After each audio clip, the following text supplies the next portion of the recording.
Prelude. Surprise in 2026.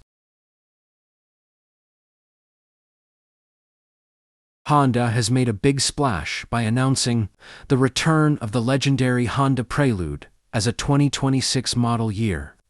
This is highly anticipated news for sports car enthusiasts, given that the Prelude was last produced in 2001.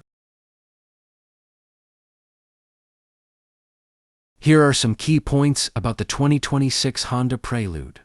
Hybrid and performance. The 2026 Prelude will be a hybrid sports coupe.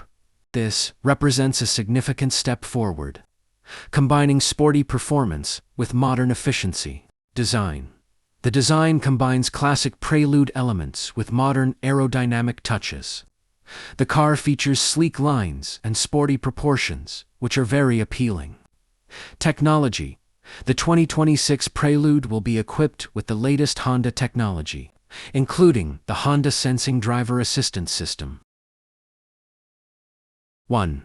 Exciting new feature is S+ Shift, an innovative driving mode designed to enhance the driving experience. Availability.